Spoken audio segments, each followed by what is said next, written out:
Hello, everyone, and welcome to Healing Steps Studio. I'm your host, and I'm so glad you're here with me today.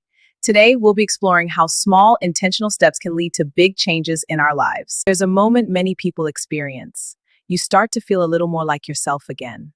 Your mind feels quieter, you have a bit more energy, and you think, maybe I should start reconnecting. But at the same time, there's hesitation. Because part of you worries, what if I get drained again? Reconnection doesn't always happen all at once. There's often an in-between phase. You're no longer completely overwhelmed, but you're not fully recharged either. And this is where many people struggle, because they assume they need to go back to connecting the way they used to. Full conversations, long interactions, immediate responses. But your nervous system may not be ready for that yet. And that's okay. Connection requires energy. Listening, responding, being present. All of that takes mental and emotional capacity. So even when you want to reconnect, your system may still be cautious. Not because something is wrong, but because it remembers how it felt to be overwhelmed. So instead of moving forward easily, there's a slight resistance, a pause, a need to go slowly.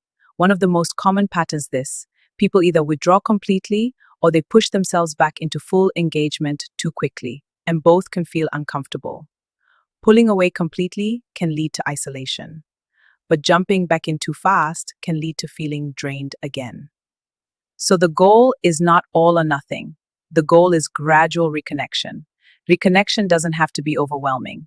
It can be simple, it can be intentional. Instead of thinking, I need to fully show up again, you can shift to, I can reconnect in a way that matches my current energy. That might look like sending a short message instead of having a long conversation. Spending a few minutes with someone instead of a few hours. Choosing one interaction instead of several. These smaller steps allow your nervous system to rebuild comfort with connection. Your nervous system already knows how much it can handle. The challenge is learning to listen to it without override it. If something feels like too much, you don't have to force it. If something feels manageable, you can gently move toward it. Over time, your capacity will expand again. And it expands best when it's not being rushed. Reconnecting without feeling drained also involves boundaries. Not rigid boundaries, but supportive ones. Knowing when to pause, knowing when to step back, knowing when you've reached your limit for the moment. Boundaries help protect your energy while you reconnect. They allow you to stay engaged without becoming overwhelmed again. You don't have to go back to being who you were before you felt overwhelmed. And reconnect in a way that feels more balanced, more intentional, more aligned with what your system actually needs. And a connection is not about proving anything. It's about restoring connection in a way that feels sustainable. You might try something small today. Choose one low-pressure interaction, a short message, a brief check-in, a simple response. Notice how it feels, not to judge it, but to understand your current capacity. Connection is important, but so is your energy. And both can exist together when you allow yourself to move at a pace that feels right for you. Reconnection doesn't have to be overwhelming. It can be gradual, gentle, and supportive. I'm curious about this.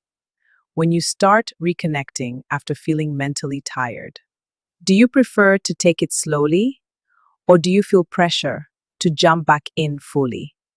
You can share your experience in the comments. If this kind of conversation helps you better understand your energy and your nervous system, subscribe to Healing Steps Studio. This space is for learning how to move through life in a way that feels more balanced and sustainable.